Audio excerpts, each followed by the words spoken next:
وقت کا ایک تو تعین ظاہری اعتبار سے بہت اہم ہے جس پر میں آپ کی رہنمائی چاہوں گا، اور ایک معنوی بھی بڑی اہمیت ہے وقت کی جو ہمارے صوفیاء اور عرفاء نے بیان کی ہے کہ وقت را غنیمت دان ان قدر کے بتوانی، وقت کو غنیمت جانو جس قدر بھی ہو سکے، حاصل حیات اے جان یک دم است تا دانی، کہ آپ کی زندگی کا حاصل تو وہی سانس ہے جو آپ لے رہے ہیں، ایک ایک لمحے سے فائدہ اٹھائیں، ایک ایک لمحہ رضائے الہی کے لیے کوشاں ہوں، وقت کو ضائع نہ ہونے دیں، وقت کی قدر کریں۔ ظاہری طور پر جو توقیت ہے وقت کا تعین، اس میں ہم نماز، روزہ، حج خصوصاً اس سے مدد لیتے ہیں، اس کی اہمیت اور افادیت پر کچھ ارشاد فرمائیے۔ سر اس میں سب سے پہلے تو میں آپ کی دلچسپی کے لیے ایک شعر عرض کرتا ہوں۔ ارشاد فرمائیے۔ آپ جب اشعار پڑھتے ہیں نا تو پھر اس دوران مجھے ایک شعر یاد آیا، سبحان اللہ۔ علم نجوم والے کہتے ہیں کہ وہ دو طرح کی گفتگو کرتے ہیں، ایک سعد اور ایک نحس سے۔ فلاں جگہ کوئی ستارہ پہنچے گا نا تو یہ سعد ہے، اور فلاں جگہ پہنچے گا تو یہ نحس ہے۔ جی ہاں۔ اچھا، اس سعد اور نحس سے مراد ان کی یہ ہوتی ہے، نحوست یا سعادت نہیں ہوتی، بلکہ اس سے مراد یہ ہوتی ہے سعد کا مطلب یہ کام کرو، اچھا اجازت ہے، ٹھیک، اور نحس کا مطلب یہ ہے کہ بھئی یہ کام نہیں کرنا، رک جاؤ، رک جاؤ، یہ مراد ہوتی ہے، نحوست یا سعادت مراد نہیں ہوتی۔ ٹھیک۔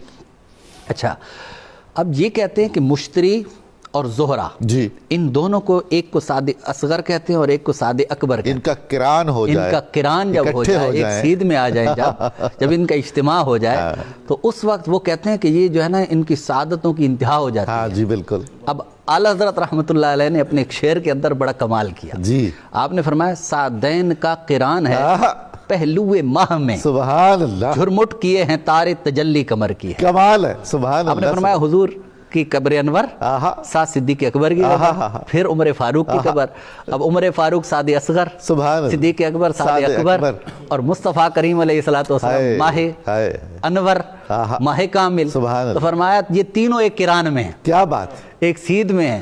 جب یہ دونوں سعد اصغر و اکبر اکٹھے ہو جائیں تو سعادتوں کی انتہا ہوتی ہے، اور ساتھ اگر قمر بھی آ جائے تو پھر کیا حال ہوگا؟ حضور تبھی تو گنبد خضرا روح کائنات ہے۔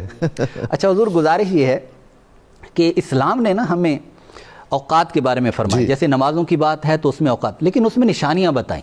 مثال کے طور پر طلوع کا فرمایا، غروب کا فرمایا، اسی طرح شفق ابیض ہے یا شفق احمر ہے اس کا بتایا، یا مثل اول مثل ثانی۔ اب مسئلہ یہ ہے کہ جب یہ نشانیاں شریعت نے بتائیں تو اہل اسلام نے کیا کیا کہ اہل اسلام نے کہ بھئی ایک وقت ایسا آئے گا کہ جب ہمیں حقیقی طور پر افق، جس کو ہم ہورائزن کہتے ہیں، وہ پتہ نہیں چلے گا۔ مثال کے طور پر میں یہاں پر بیٹھا ہوں اور مجھے یہ معلوم کرنا ہے کہ میں نے فجر کی نماز آج کس وقت اینڈ ہوگی، اس کا ٹائم کب ختم ہوگا، تو مجھے کیسے پتہ چلے گا؟ اب اس کے لیے تو مجھے جانا پڑے گا کسی میدان کے اندر، وہاں جا کر مجھے سورج کو دیکھنا پڑے گا کہ بھئی طلوع ہوا ہے کہ نہیں ہوا۔ تو اب اس کے لیے افق کی پہچان مشکل، آج کل کی جتنی جناب یہ عمارتیں ہوں گئی، پہاڑ ہو گئے، درخت ہو گئے، نہ جانے کیا کچھ، یعنی جس کو شرعی طور پر افق، ہورائزن ہم کہتے ہیں، وہ ہمیں میسر نہیں ہے۔ تو اب اہل اسلام نے اس چیز کو بھانپا کہ ایک وقت ایسا آئے گا کہ جب ہمیں طلوع و غروب اور اس طرح کی چیزیں یہ معلوم کرنا ہمارے لیے مشکل ہو جائے گا۔ پھر یہ علم توقیت، یعنی میتھ کو، جس کو جیومیٹری ہم کہتے ہیں، اور اسی کی دو شاخیں ہیں جس کو ٹریگنومیٹری، پلین ٹریگنومیٹری کہتے ہیں اور سفیریکل ٹریگنومیٹری کہتے ہیں۔ یہ سفیریکل ٹریگنومیٹری کے ذریعے ہی ہم یہ مکمل کیلکولیشن کرتے ہیں۔ تو لہٰذا اہل اسلام نے وہی جو علامات جو شریعت نے بتائیں، حضور نے بتائیں، احادیث میں جو بیان کی گئیں، اسی کو پھر اس علم توقیت کے ذریعے سے، علم فلکیات کی مدد سے پھر ان چیزوں کو جو ہے وہ منطبق کیا، اور الحمدللہ آج ہمارے سامنے ہے کہ جناب ہم کوئی سورج طلوع کو نہیں دیکھتا، کوئی سورج غروب کو نہیں دیکھتا، نہ شفق کو دیکھتا ہے۔ وہ پرانے ہمارے بابے ہوتے تھے تو وہ جناب کہتے تھے کہ جناب اب صبح صادق ہو گئی ہے، لیکن اب کوئی نہیں دیکھتا۔ اس کی وجہ کیا ہے؟ یہی ایک اعتراض بھی کیا جاتا ہے کہ جب علماء اسلام نے اپنے ایکوریٹ علم توقیت کی روشنی میں نمازوں کے اوقات کا تعین حتمی کر لیا کہ وقت شروع ہو رہا ہے فلاں نماز کا اتنے بجے اور وقت ختم ہو رہا ہے فلاں نماز کا اتنے بجے، چاند میں بھی ایسا کر لیا، تو اسی طرح توقیت اور فلکیات کی روشنی میں چاند میں ایسا کیوں نہیں ہو سکتا؟ اس کی وجہ ہے یہی مزے کی بات یہ ہے کہ جو اس فن کو جانتا ہے نا وہ ان دونوں میں فرق سمجھنا چاہ رہا ہے۔ جی دراصل بات یہ ہے کہ چاند کے اندر 3 پوزیشنیں ہوتی ہیں۔ ٹھیک. ایک پوزیشن یہ ہوتی ہے کہ ہم بالکل کہہ سکتے ہیں کہ واضح طور پر چاند بالکل بھی نظر نہیں آئے گا، امپاسبل. اور اس کے اندر بیسیکلی ہم 3 چیزوں کو مین دیکھتے ہیں. ویسے تو مون ایج وغیرہ یہ چیزیں بھی ہوتی ہیں، لیکن اس کے ساتھ ساتھ اس کی الٹیٹیوڈ یعنی افق سے ہم اس کی بلندی دیکھتے ہیں. بالکل. اسی طرح ایلانگیشن دیکھتے ہیں کہ چاند جو ہے وہ سورج سے کتنا دور ہو چکا ہے.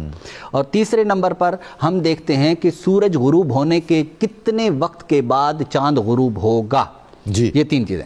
اب ان چیزوں کی مدد سے پھر ہم یہ دیکھتے ہیں کہ چاند کیا ویزیبل ہوگا یا نہیں. جی. اگر امپاسبل ہے تو ہم کہہ سکتے ہیں کہ نہیں. جی. اور دوسری صورت ہے واضح طور پر جی نظر آئے گا. اور تیسری صورت یہ ہوتی ہے شک کی، جو ہو سکتے نظر آئے، ہو سکتے نظر نہ آئے. یہ وہ بنیاد ہے کہ جس کی بنیاد پر اس اوقات کے اندر اور اس کے اندر فرق ہو جاتا ہے. یہ علم حاصل کرنا فرض کفایہ کہا گیا بالکل فرض کفایہ مسلمان کے لیے. جی. ابن حجر مکی رحمۃ اللہ علیہ نے الزواجر میں فرمایا کہ یہ جو علم ہے، علم توقیت حاصل کرنا، یہ فرض کفایہ ہے. ماشاءاللہ.